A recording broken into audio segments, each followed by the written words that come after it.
Hello வணக்கம், இது உங்கள் சிவி. ஸோ எல்லாரும் எப்படி இருக்கீங்க? இப்போ பார்த்தீங்கன்னா லைவில் வந்து ஒரு சம்பவம் நடக்குது. மனசை புதைக்கிற மாதிரி ஒரு சம்பவம் நடக்குது. என்னென்னா டோர் எல்லாமே சாத்தி வச்சுருக்காங்க. கமருதீன் வந்து திடீர்னு பார்த்தா லைவில் வந்துட்டு எல்லாமே தூங்கிட்டு இருந்தாங்க. ஆக்சுவலாக லைவ் ஓடிட்டே இருந்தது. திடீர்னு பார்த்தீங்கன்னா கமருதீன் மட்டும் வந்துட்டு அந்த பிக் பாஸ் பெட்ரூம் இருக்குது பார்த்தீங்கன்னா, அந்த டோரை வந்து நின்றுட்டுருக்காரு. டோர் லாக்கில் இருக்குது. டீம் எனக்கு ரெஸ்ட் ரூம் போகணும், கதவை திறங்க அப்படின்றாரு. ஏன் என்னாச்சு, ஏன் லாக் பண்ணிருக்காங்கன்னு தெரியல. அதுக்கப்புறம் வந்துட்டு கொஞ்ச நேரத்தை பற்றி திரைக்கெல்லாம் மூடுற மாதிரி வராங்க. அதுக்கப்புறம் அழுகுறாரு. பிபி டீம் ப்ளீஸ், நான் ரெஸ்ட் ரூம் போகணும், கதவு திறங்க அப்படின்றாரு. அதுக்கப்புறமா அந்த திரை மூடுறது வந்து விலகுது. அதுக்கப்புறம் தூக்குறவங்க அதுக்கப்புறம் கதவை திறக்கிறாங்க. இவர் ரெஸ்ட் ரூம் போகிற மாதிரி போகிறாரு. அதுக்கப்புறமா ஸ்ட்ரெயிட்டாக லிவிங் ஏரியாவுக்கு வந்து அந்த சோஃபாவில் உட்காந்தாரு. உட்காந்து பயங்கரமாக கதறி அழுகுறாரு. செம்மையாக அழுகுறாரு. பார்க்கும்போது நம்மளுக்கு ஒரு மாதிரி கஷ்டமாக இருக்குது. பட் இதுதான் நம்ம ஆல்ரெடி முதல்லேருந்தே சொன்னது. அந்த வார்த்தையை கொட்டிட்டோன்னா திரும்ப அள்ள முடியாது.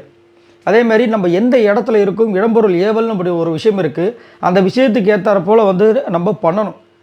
அதுவும் வந்துட்டு பார்த்திங்கன்னா அதாவது என்ன சொல்லுவாங்க, பார்த்து பேசணும். ஆள் இல்லைனா கூட 4 செவருக்கும் வந்து காது இருக்குது. அந்த அளவுக்கு வந்துட்டு எல்லா இடத்துலையும் வந்துட்டு பார்த்து நம்மளோட வார்த்தைகளை கரெக்டாக விடணும். எப்பயுமே வந்து வார்த்தை தவிரக்கூடாது.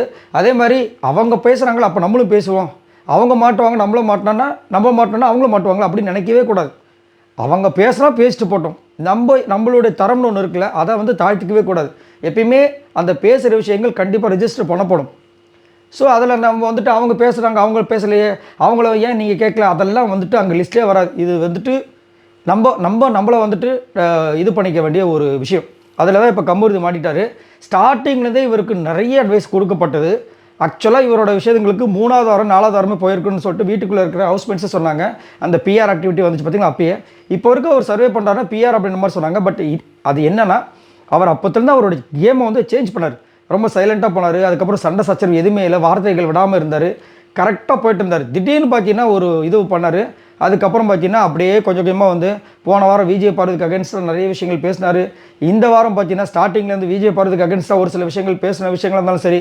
அதுக்கப்புறம் நேற்று சாண்ட்ரா கூட வந்துட்டு வார்த்தைகள் விட்ட விஷயங்கள், ஆமாம் ட்ரிகர் பண்ணாங்க, எல்லாமே பண்ணாங்க. பட் இருந்தாலும் இங்கே எப்படி போயிட்டுருக்கு. ஸோ இது இப்போ வந்துட்டு காலையிலேருந்து ரொம்ப ஃபீல் பண்ணி விஜய் பார்வதி ஒரு பக்கம் நான் கிளம்புறேன்னு சொல்லி முடிவெடுத்து ஒரு சில விஷயங்கள்லாம் பேசியிருப்பாங்க.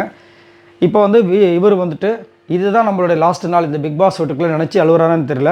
கரெக்டாக அந்த லிவிங் ஏரியாவில் அந்த சோஃபாவில் உட்காந்து செம்மையாக அழுகுறாரு. என்ன நடக்க போகுதுன்னு தெரியல. ஆல்ரெடி வந்துட்டு நியூஸ் என்ன போயிட்டுருக்குன்னா 2 பேருக்குமே வந்துட்டு ரெட் கார்டு அப்படின்ற மாதிரி ஒரு நியூஸும் போயிட்டுருக்கு. ஒன்றும் சொல்கிறதுக்கு இல்லை. அதனால தான் எப்பயுமே நம்ம வந்துட்டு வார்த்தைகளை விடும்போது ரொம்ப யோசித்து விடணும். பேசாமல் கூட வந்துடலாம், ஆனால் பேசும்போது வார்த்தைகள் ரொம்ப முக்கியமாக வந்து இருக்கணும்.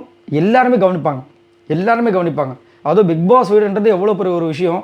அதில் வந்து என்ன பண்ணுவாங்க கண்டென்ட்னு சொல்லிட்டு வெளியில் அப்படி தேடிட்டு இருக்காங்க. சும்மா ஒரு விஷயம், ஒரு சின்ன ஒரு ஆக்ஷனில் கூட வந்துட்டு அவ்வளோ விஷயங்கள் பண்ணுவாங்க. இப்போ போச்சா, பார்க்கலாம். அவர் நிறைய கனவுகளோடு வந்தார். நான் இங்கே பண்ணணும், அது பண்ணணும், படம் பண்ணணும், ஹீரோவாகணும், அப்படி இப்படின்னு சொன்னார். பட் என்னாச்சுன்னு தெரியல. அவர் கதறி அழுகிறத பார்க்கும்போது நம்மளுக்கே கஷ்டமாக இருக்குது. பட் காடை ப்ரே படிப்போம், வெளியே போய்ட்டு அவருக்கு ஒரு நல்ல ஒரு வாழ்க்கை அமையணும் அப்படின்ட்டு. இதை பற்றி உங்களோட கருத்துக்களை சொல்லுங்கள். ஏன் கமருதீன் எங்கே அவருடைய கேம் போச்சுன்னு நினைக்கிறீங்க? மறக்காமல் கமெண்ட்ஸ் பண்ணுங்கள். பாய் நண்பர்களே.